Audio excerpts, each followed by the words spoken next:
Hello, folks. Welcome to On the Homefront. My name is John Murphy. I'm here with Matt Rupar every Wednesday at WILI AM 1400, 95.3 digital FM.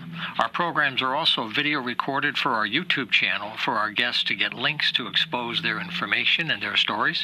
And we also have these programs rebroadcast on WECS, the public radio station at Eastern. We're going to begin and end the show today with phone calls. First with Charlene Halcomb. She is the Northeast Coordinator for the Coalition, the Cultural Coalition serving Southeastern and Northeastern Connecticut. Then we're going to talk about live music and jazz in the area with Evan Wood. And we'll close out the show with Tom Buccino from the Eastern Connecticut Center for Arts, History, and Performance. They recently got a grant from the Arts Commission, and he's going to share the good news and talk about what's happening up there with their museum and their venue called the Packing House. So first of all, Charlene, welcome back to the program. It's great to have you here in the house, even though you're on the phone. Yes, great. Thanks for having me. Okay, so as the Northeast Coordinator, one of your aspects for your support is to help people in this part of the state connect more efficiently to share news and resources. And you folks had a regional meeting very recently in Mansfield. So how did that gathering go, and what were your takeaways? Well, that was a great session, I thought. It was the second in-person event that we've had. With COVID, we've been mostly doing things online via Zoom, which allows us to reach a broader audience. But the in-person vibe is just great when we can all get together, and those tend to be a little bit more focused. So on November 9th, we got together in Mansfield and had the artists, the creative businesses, nonprofits. We had some members of UConn there, as well as our host, the Mansfield Downtown Partnership. So just a really good turnout of different types of entities coming together to talk about arts and culture and the needs and challenges in the region. Are they talking about things like sharing calendars or trying to coordinate some of their activities so they reinforce each other and don't come up with two major events on the same weekend, which it can happen sometimes? It certainly can. I think in general, there was a desire for more or better communication. So that can be the calendars, but it can be, I think they want more open lines between one another for any number of reasons. So if they could collaborate, perhaps there are opportunities there. But just knowing what's going on and getting the word out from one entity to the other and kind of breaking down the walls a little bit. So there's interest on the individual side and maybe the nonprofit side, but we're also looking at public-private relationships, and there were a number of things that we discussed, from youth programs to collaborative marketing to, things that are going on locally, like there's a four-town steering committee or collaborative. And there was a leader from that group here saying we need more arts leaders from Mansfield to hop on board. So just quite a variety of topics. I know we've covered that four-town collaboration. It's really great how they can just merge little resources in each town. All of a sudden, there's something there they can all work with together. It makes a difference, Exactly. It sure does. Yeah. Now, there's one other thing that Charlene is here with us today, and it has to do with a larger effort called Thrive as another way to develop the resources and the base for the arts in the region. Can you talk about Thrive and what your hopes are, and also how people can contact you or the website so they can learn more about how to get involved? Sure. Thrive is an event that we are bringing together. This is, I think, the first time that the Northeast will be able to participate.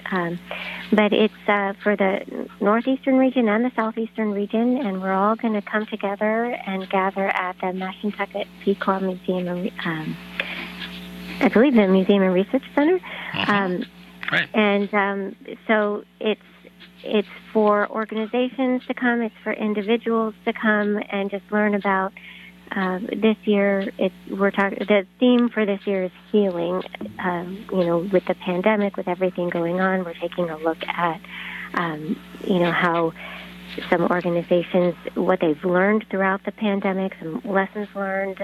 We also are going to be touching on racial and social justice through arts and culture, some best practices for artist self-advocacy and healthy partnerships, and also building local and municipal support for the creative economy. So it's just really a time for all of our members to come together, and there are quite a number, so we needed a large space, but it's from 8 in the morning until 3 in the afternoon, I believe, and it's a chance to network, to get to see those people face-to-face that you might not see ordinarily, especially if you go in the southernmost region on the southeast part to the northernmost in the northeastern region.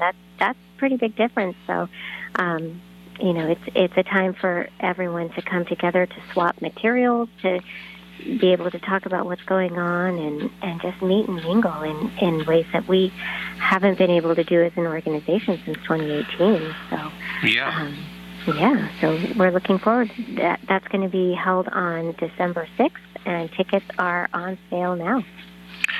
So should they go to the Culture Sect website, culturesect.org? Is that the best way? Yep, that's the best way, culturesect.org. That's culturesect.org, and they can search for the Thrive 2022 page. That will give you all of our presenters, who's going to be there on the panels, and a little bit of a description. We have a unique option for purchasing tickets this year. We are, thanks to support made possible by CT Humanities, but it's a pay-what-you-can-afford model. So some organizations that are smaller want to send several employees, and this is a more affordable way for them to be able to do that.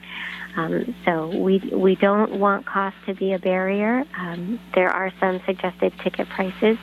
So if you are able to pay the full amount, then that's fantastic. But again, if your budget is limited, we don't want that to prohibit people from attending, because it's so important for us to be able to come together and talk about the arts and the culture as a community.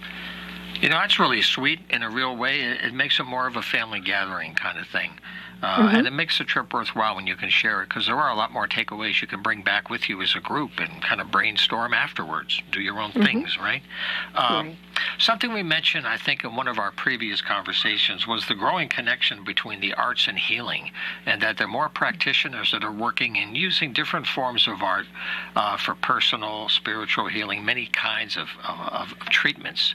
And this is part of the mix of what you're seeing in this whole community, right? There's more of this part of the arts emerging. I have seen this sort of, from a social standpoint, also actual healing from mental health, but also, like, I know there's a gallery up in Putnam where they have a space of studios, but they also bring in wellness, just spirituality, wellness practitioners, therapy. So I think I have been seeing more of a trend in this direction, and it's, to me personally, kind of exciting to watch. Right. And it's great that you're bringing all these things out now, because everybody's ready to come out of the caves now, and we're getting more and more back into whatever normal is going to be to get people more connected and more active again. So all these gatherings are just great opportunities. And maybe before you go, Charlene, you could mention that if people go to the website, they can get a newsletter from you that would automatically give them updates, keep them aware maybe of grant opportunities or meetings, or sometimes you do online webinars. Can you talk about how they can sign up for that and follow up on all our chats today? Sure. Well, again, just head to our main website, which is culturesect.org. They can go to who we serve in the towns. If you're in the Northeast region where I serve, you can click on the Northeast region, and that will give you an option to sign up for the newsletters that go out up here. You will get both, like the Cultural Coalition sends out a monthly e-blast, and so if you sign up, you will get that monthly e-blast, but you'll also get Northeast-specific updates from me. We do try to make sure we don't spam you and send too much out, but at the same time, there are events and things that are just being held up in this region, and so you want to make sure that you're signed up for that as well, because you may not see it in the monthly newsletter. Right. And, close together, people can feel a little isolated, but when you get on the map, you figure out things are pretty close in terms of organizing meetings and gatherings. But you have to find out ahead of time and plan your time well. That's what it's all about. Exactly. Yes. Thank you. Okay, well, Charlene Halcomb is the Northeast Region Coordinator for the Cultural Coalition serving Southeastern and Northeastern Connecticut. Thanks again for all the good work you're doing throughout the year, and we'll look forward to seeing you after the holidays with an update as we head towards winter and spring. Great. Thank you so much for having me. Thank you, Charlene. Happy Thanksgiving to you. Same to you. Bye-bye. Okay, we're in this edition today. This is on the Homefront here on WILI. Our program is here for 1 hour every Wednesday. I'm here with Matt Rupar in the background. And we have guests in the studio today. We have another guest coming later who is on the phone. But we're going to use the hour each week to get information to you so you can, feel more connected to everything happening around us. There's so many great things that are happening. Their challenge is, having you find out about it. Not the day after, but ahead of time to enjoy all these groups. So this show is on YouTube. It's on the WILI channel. They have a block every day now, 5 to 6, of local talk shows, information shows. And they're on YouTube, so you can catch shows if you miss them live, which is nice. But if you're a guest in the studio, if you get a link to that show, that could help you tell your story for a fundraiser. Or maybe you have to report on a grant about what you did. So we're trying to let this studio be your production studio for your stories. It's really about you joining me in the studio. And then we get out of the way, and it's about your stories. So speaking of stories, we're going to continue now and look at live music in our region. There are more and more places trying to reopen to connect food or drink with live music. And it's an economy that we're trying to support. We've had people here from Putnam on. We've had people from other venues in Old Lyme, for example. But I talked to Evan Wood earlier today on my WECS program. He's an Eastern student who has a great group called Static, which is a fusion of hip-hop and jazz. And it's about their touring in the region and jazz education at Eastern. And there's a concert coming up very soon that can let you enjoy some of the best that jazz is happening at Eastern. So we'll take a few minutes to have a conversation with Evan Wood, and then we'll come back and talk about some of the arts in Wellington. So stay right here, and here's the interview with Evan. And right now I'm happy to share the studios with Evan Wood. Evan is a junior here at Eastern studying music, and he's also working very hard to learn about the business models for music presentation, venues, and how to fuse together the jazz tradition with hip-hop in his own band called Static. There's a lot of music going on around here. Evan's here to talk about that. Evan, first of all, let me welcome you back to the program. It's nice to have you back in the house. Hello, John. Thanks for having me. I'm excited. Okay, well, let's start out first with Static, which is your core work that you're doing besides your work here at Eastern, and talk about what you're doing with music today. So many people are doing fusions and mashups. You're trying to integrate two very deep traditions with a new sound.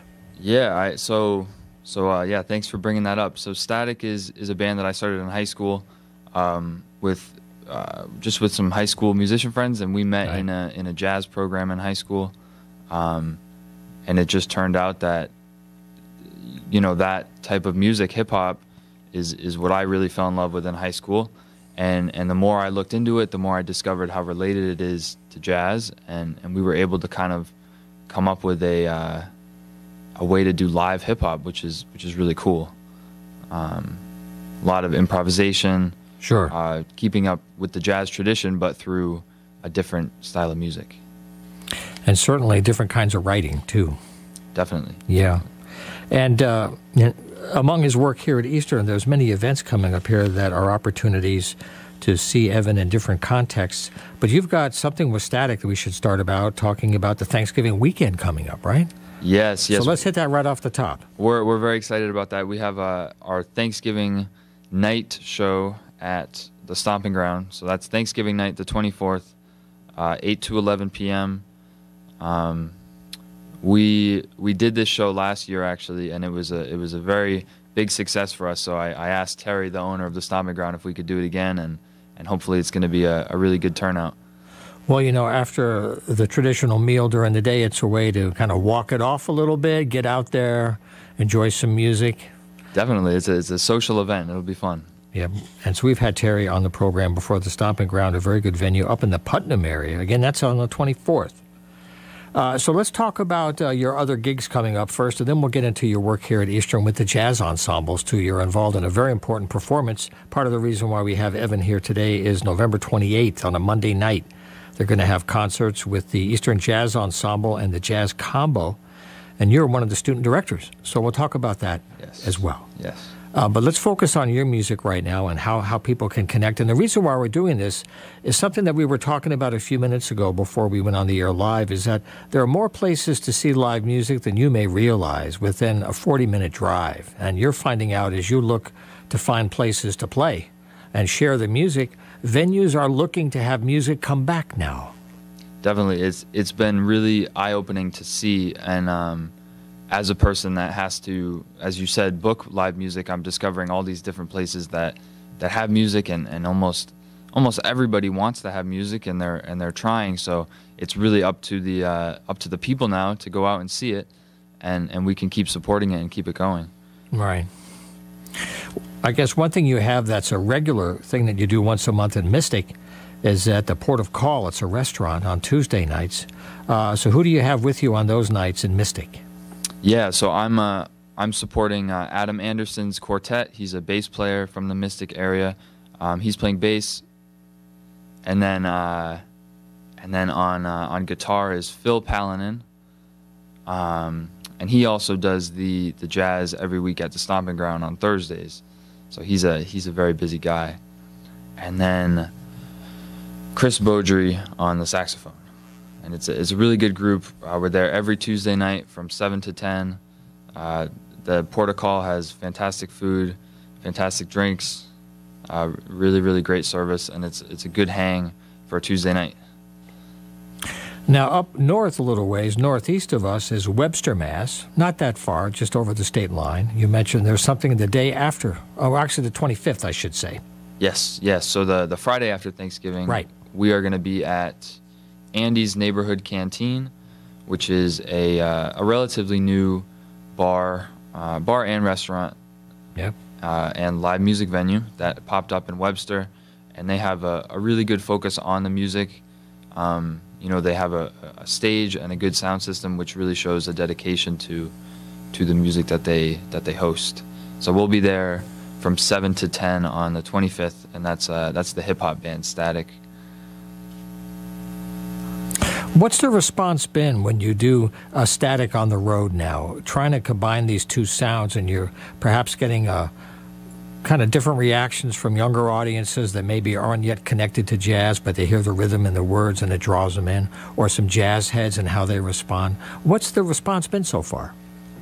Yeah, it's actually very interesting, because I have not met anybody that cannot find something to relate to it with, because we're coming from an older tradition, but also combining it with the tradition of the music that my generation is listening to. We're able to really connect with everybody, and we'll find that even when our MC Joey Soprano comes up and we get some, people realize there's going to be a rapper, and some of the older crowd gets a little uncomfortable, but within a minute of it starting, everybody's very into it, and the charisma and our enjoyment of it on stage, I think it's hard to not enjoy. So there's also one more venue that you wanted to mention, something coming up in December. You're going back to the Putnam area, but there's another venue there happening. This is in December on the 18th. It's a Sunday. It's called the Sawdust Coffee House, right? Yes, Sawdust Coffee House. Tell me about that. So this is another example of another live music venue popping up just this year. They are a coffee house and a bar and a restaurant, and they do it all. They have music every weekend, and they've just started a brunch series that my jazz trio has been doing for a couple months now, and that runs from 12 to 3, one Sunday a month, and for December it'll be December the 18th, and that's been interesting to build up and try to find that audience. But it's been an exciting process. It's pretty straight ahead jazz, and so that's now. Is that in the downtown part of Putnam, where all the core, that whole triangle of areas? It's in the downtown area. Yes, in right fact, near Stomping Ground, right? You might be able to to go to Sawdust for an hour, and then get your morning coffee, and then head over and get a drink at the Stomping Ground and see 2 live music acts in one afternoon, which is pretty amazing and almost unheard of in Putnam. So it's like the French Quarter in New Orleans. You go right down. It's all in the same block, right? It's all in the block. And one last dot on the map while we're doing this is Sturbridge, another spot not too far from here. They have another venue, and this is at a brewery, one of the new breweries going on? Yes, it's Altruist Brewing, and it's really interesting. We have so many breweries in this area. We do. And they're almost all doing live music. So just another example of live music in these venues. And really, if you seek music, you can find it. And like I said, all it takes is some people to come support the restaurants, and those restaurants can support the musicians, and it's pretty much everybody wins. You know? Right. Including the audience, which is why we're talking now, is to get people to make that connection again to live music in different spaces. Now, let's come back close to home here to Eastern, because I want to ask you now about your education here and how the program, I've had so many guests on from the different art programs here who have been totally energized and revolutionized by the investment in the new school, the new facilities, the rehearsal halls, the technology they have, and they're producing so many fantastic shows now. I wondered, as a student now in your 3rd year, what it's been like for you, and what's your sense of how they're dealing with music and preparing you for the industry and all the changes that are happening with technology and composition. Yeah, so I've seen a lot of growth within specifically the jazz program over the 3 years I've been here. And really, we've grown in numbers a bit since I've gotten here, and I can kind of feel that the passion is growing within the community. It's still a small program, right? And we're still, developing the sense that we even have a jazz program. So hopefully, if anybody listening to this that's interested in jazz, know that Eastern does have a jazz program, and it's very open and welcoming, and we're trying to build something and build a community where we can make a lasting connection outside of just our facilities here at Eastern. Are you finding sometimes when you go to a venue and you're trying to talk about performing there, the fact that you're working here at Eastern and you're studying and you have your own band, does that help you to kind of break the ice with new venues who don't know you well? I think to some degree being associated with the college does give me a leg up, but really what it comes down to is where we've played before, I think. So it's almost building upon what has already happened is really the key. The relationship, not just one gig, but ongoing. Definitely, and really it just comes down to knowing the person at the venue. Sure. If I can build a relationship with the owner of a restaurant or the owner of a venue, then I can make something happen. And usually it's a win-win. We're both getting something out of it, and that's the goal. Right. Now, on the 28th, Monday, 28th, 7:30, at the Fine Arts Concert Hall, the Fine Arts Instructional Center, beautiful space. Anthony Cornicello and Rick O'Neill are the faculty directors, wonderful musicians. They have their own Thread City Jazz Trio, which is a great group. They play around the area as well. But you have the Jazz Ensemble and the Jazz Combo. Can you talk about the differences and what your thoughts are for what's going to happen that night on the 28th again?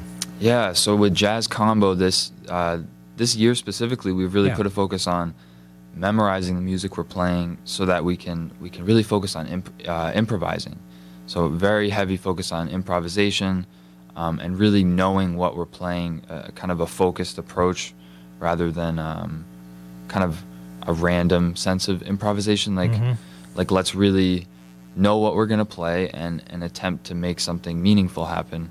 And that's been the goal of the combo, whereas Jazz Ensemble is more of a arrangement. Yeah, it's arranged. We're reading music and we're directed by Dr. Cornicello, which has been good too. He's been new this year, and it's been a success. We're doing some very interesting charts. It's gonna be a lot of fun. So in the combo, the reason why you're focusing so intently on the song, if I can remember what you're saying correctly, is that the song is your structure, so you all know when to leap off and when to jump back in, when somebody wants to solo, they know where to leap off. Everybody knows it to some point where it's going to happen, and then they know how to trade parts. Exactly. That's the whole idea. So we learn and memorize what's called a form, right, and that's basically the canvas on which the soloist paints, essentially. Yeah. And we're really focusing on understanding how that works and how we can communicate to each other and play off of each other. But that foundation is really growing, and I've seen a lot of improvements and a lot of growth within the group this year. I'm really proud of them. Well, it's an amazing space to put yourselves into when it's spontaneous, moment to moment, very alive, you know, like your pulse. Definitely. And, I think of the old bebop, AABA kind of thing. Exactly. You repeat the theme, vary it, come back, repeat it. And those are your, those are your marks on the floor to move around the dance, so to speak. Yeah. Exactly. Yeah. So what are your plans for the combo? Is this going to be it for the fall semester? So then you guys will start working on something in April? Will that be your plan? Yeah, I think the goal is to build as a group a catalog of songs that we can always go back to, and that's kind of the goal. Is if everybody knows these songs, then we can always just pull these songs out, and we can always play them together, and we can always improvise together, and it creates this cohesive environment where no matter who's playing, we can find some common ground and play together. Yeah, that's great.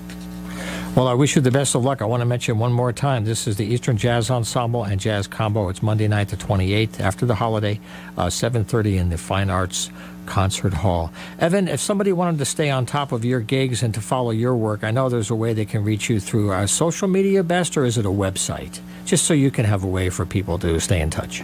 Yes, so for Static, it's going to be Static the Band on all social media. That's at STATTIC the band. And then if you search my name, Evan Wood, on social media, you'll find my accounts as well. But most of my promo is done via social media. Right. Well, look, thanks for stopping by and for all the good work you're doing to bring music to people all over the area here. You got quite a few dots on the map here, and we'll look forward to having you back after the holidays, maybe to preview what's happening for the first part of 23. Of course. Thank you, John. Okay, we're back live here on the Homefront on WILI. We're going to take a break for a couple of short messages, and then we're going to come back with the Eastern Connecticut Center for History, Art, and Performance, and we also have a great calendar for you of arts events coming up. So stay right there. We'll be right back. Back now on the phone, we have Tom Buccino with us. Tom's been on the program many times over the years. He's the executive director at the Eastern Connecticut Center for History, Art, and Performance, ECCHAP, which also includes the Packing House, a wonderful venue in Willington, Connecticut. And the reason why I have Tom here today is to also update you on his events and programs and plans for the year ahead, but also to give him a heads up and a congratulations. They won a recent award from the Office of the Arts as part of their development campaign. So I'll give you a high five, Tom. Thanks a lot. Every small grant, however small or large, it all adds up, and it was great news for you. Well, thank you, Jen, and thank you for having me on today. You bet. Greatly appreciate it. Sure. So just give us a quick story about what you hope to use the grant for as part of your overall project. How did you target that particular support for? Well, we've been fortunate, as many other arts and cultural organizations across the state, to have the opportunity to apply for this supporting arts grant through the Office of the Arts. And really, it's a funding stream that is supporting cultural organizations that have really felt some of the pain from the pandemic. Right. This is essentially the third round of these funds, and again, we're very grateful. And as you mentioned, regardless of the amount, every bit helps. And with regard to how we intend to use it, one of the things that our board has been discussing is the opportunity to bring in additional national level talent. And I know that you were aware and actually supported us and emceed our program with the Blues Project in October. That was a great night. A lot of fun. Well, thank you for being there. Oh, yeah. And, of course, this month we had Tom Paxton and the Don Juans, and that was a great show. So we're hoping to be able to use these funds to continue to bring in, as I mentioned, national level type talent. And the fortunate thing about these grants is these types of grants is that the funds are rather flexible. So that's also helpful. So we can kind of pigeonhole some of these funds where we have a deficit, and if it means keeping the lights on, well, that's a help right there. So we're very, very grateful for these funds. As they say, it's all good. It's all good. It's all good. So anyway, for the schedule of all these great events at the Packing House throughout the year, go to the website, thepackinghouse.us. And this is for their monthly film series. They have a talent showcase. They have events throughout the year. But Tom is here really today to talk more about the museum. They have a community gallery and to share some of their plans for how they want to grow in 2023. So, Tom, maybe you could start out with the community gallery and how that's going right now. Sure. We just had an exhibit come down this past Saturday, the 12th. And our artist in residence, who is serving as a curator for the community gallery, has one final exhibit before her term ends at the end of January. So she'll be bringing in a group show early December, and that will include 4 UConn students. I believe they're completing their MFA degree. And that should open sometime, I'm thinking, first or second weekend in December. I haven't got the formal date from her yet, but there will be 4 artists, and that show will go through the middle of January.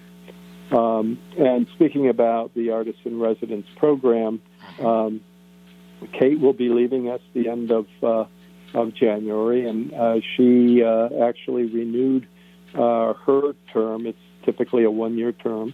So we will have an opening, and we're looking for interested folks that might be seeking an artist residency, and that would be effective February 1st. The residency would include a studio space at no cost to the artist, we would discuss with the artist what type of project they intend to work on, and we would meet with them periodically, and ultimately, depending on the genre, if it's a visual artist, we would coordinate 2 solo shows over the term. If they're a musician, we would coordinate 2 or more performances in the Packing House. If it's a poet or a writer, we'd be doing with word performance. So if it is something that someone in your radio listening audience is interested in, they can visit the EC-CHAP website, which is www.ec-chap.org. And navigate to the application for the artist in residence and apply if there's interest.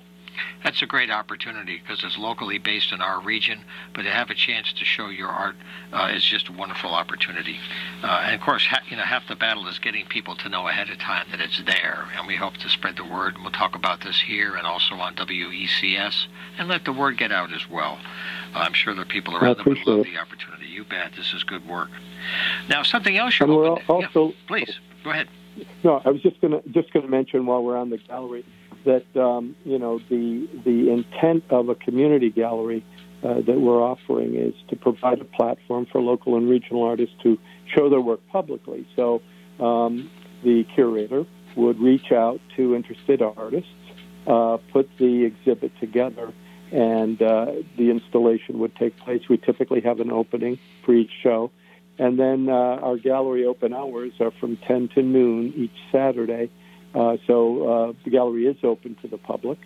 And if there's any opportunity for the artists to, sell their work, that's something that we would basically facilitate through the interested party and the artist. There's no commission, there's no fee, but ECCHAP does not get involved with the sale. Right. So it offers that opportunity. And like you said, it's all good. Every opportunity to get support for your work and to get an audience is a great opportunity, especially for people starting out. It's very hard in our area to find these, so it's really great.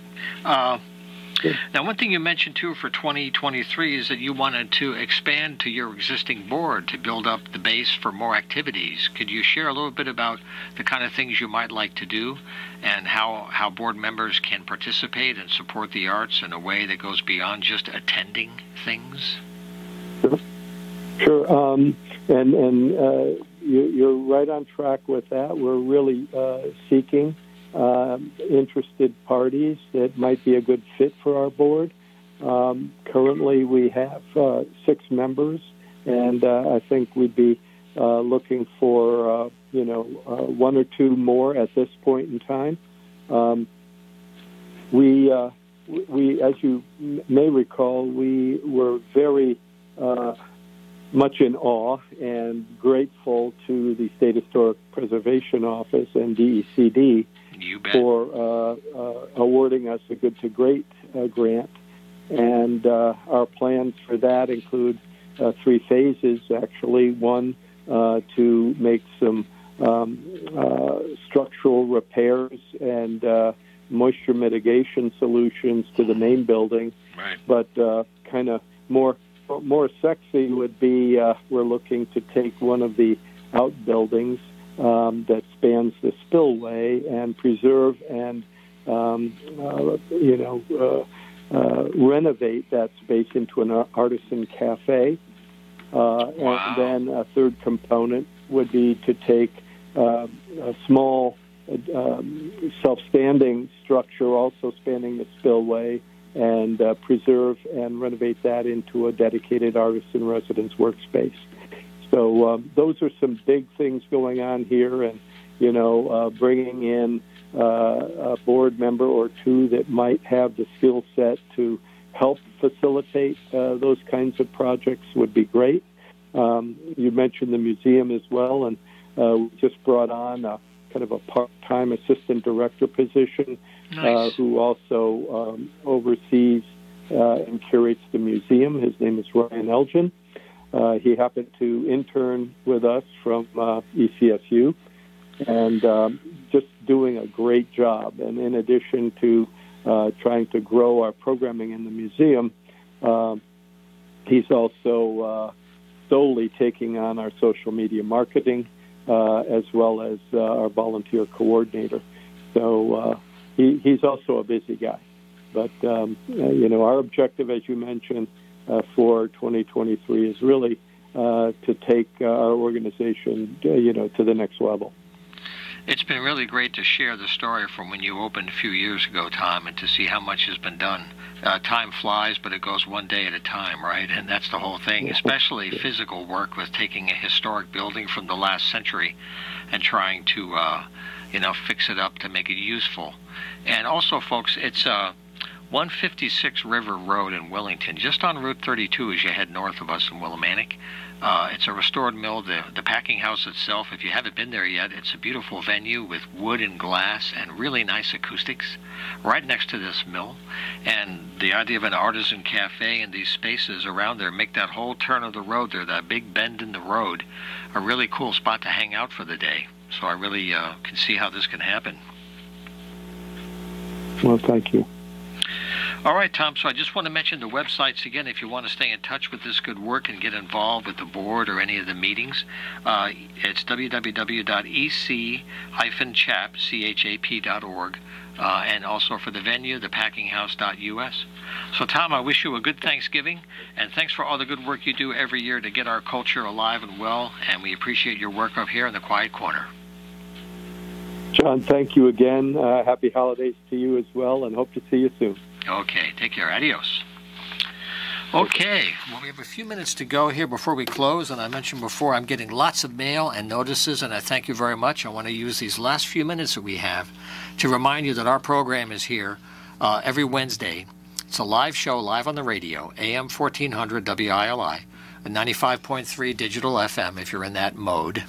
But mainly, we also videotape it right now. The good, the bad, and the ugly, you see it all at our YouTube channel. For WILI, the shows have their own YouTube channels and playlists, so we have back shows.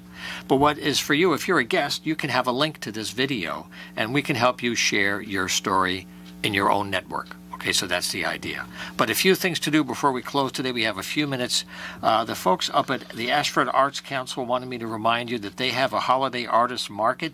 That's on Saturday, Sunday, November 19 and 20, coming up very soon, 10 a.m. to 4 p.m. on the weekend of the 19th and 20th, and that's at Knowlton Memorial Hall at Babcock Library in Ashford. Okay, that's from the Ashford Arts Council. Also, Bruce John is in the house all the time in spirit. We wish him well, recovery, getting back to playing music and all of his good work. I want to mention the Breadbox Folk Series continues on November 20th with Amy Gallatin and Stillwaters and Kate Callahan. That's going to be at 4 o'clock on Sunday, the 20th, at the Sanctuary of St. Paul's Church, all to benefit the Covenant Soup Kitchen. So thank you, Bruce John. Happy Thanksgiving to you and Therese. Want to mention again, there's a great evening of jazz right here a few miles away, a couple of miles, or even a nice walk from this studio to Eastern, to the Fine Arts Concert Hall. It's a beautiful facility. Monday night, November 28th. After Thanksgiving, 7:30, is an evening of jazz with some of the best players Eastern has, with the Eastern Jazz Ensemble and the Jazz Combo. Faculty members in charge, Anthony Cornicello and Rick O'Neill, they're the directors. Evan Wood is the student director, and they're going to do lots of jazz that night on the 28th, right here at Eastern. We also talked recently about the 7th Annual Manchester, Connecticut Jazz Fest. We had some of the folks here involved last week, and we have an event again. This is December 3rd at Cheney Hall in Manchester. 3 bands, the Eric Alexander Quartet, the Brian Sherritt Group, and Rob Gottfried and Friends. This is at the manchesterjazzfest.com website. You can find out more about the event. It's coming up a couple days away, December 3rd. If you're into jazz, Cheney Hall is a really nice place. The acoustics are good. You can see well. I've been there several times over the years, so check that out if you're a jazz head. I also got something from Tina Shershak and Phoebe Godfrey. Folks who live at Moulton Court are doing a special pop-up art show and sale with live music, and that's going to be on the weekend, opening Friday, December 9th, and then December 10th and 11th, 6 to 9 on the 9th, 6 to 9 in the evening, kind of a pop-up art show, and then December 10th and 11th in the afternoon, 12 to 4. And I think next week we're going to have at least Phoebe Godfrey on to talk about this new art space in the area. Let's see, one more thing I want to mention that we've been hitting on. We're very close now. I've showed this before many times. It's the Artist Open Studios. It's a beautiful campaign that's been going on for many years. It's a way to tour the region and visit some of the small towns and check out the artists in our community in their studio space, where they make it. They do demonstrations. You might want to buy some art to share with friends or family for the holidays. It's another way to support the arts and keep our money local. You can go online to get what I'm showing you right now on camera, although this is a nice brochure. These are all over the area right now. It's really beautiful. I'll hold it closer to the microphone. It's purple with the microphone. You can see better with the color. But go to aosct.org, and you can print this out. AOSCT, Artists Open Studios, right.org. And you can print it out because what they give you is a map. This is the thing for Matt to zoom in on, because this is how you don't get lost. You can take the day, you can pick a town, pick a couple of towns that are right near you, find out where the art is. And it's a beautiful layout, it's easy, and inside this little catalog, it tells you what the art form is, what kind of materials they use, a little portrait of the artist in their particular studio, and you can really have a nice day to support the arts, and again, keep our money local. So this is November 25th, 26th, and 27th, right? Thanksgiving weekend. And then December 3rd and 4th, the following weekend, 10 to 4. So keep it local, support the arts, Artist Open Studios, AOSCT.org. I've done it many times over the years. It's a great way to celebrate the holidays and bring friends along. So I guess that's about it for this week's edition. I'm here every Wednesday with Matt Rupar a little after 5 o'clock. If you want to get involved and come in the house and share your story, just send me an email. It's real simple, john@humanartsmedia.com. And we'll see you next week.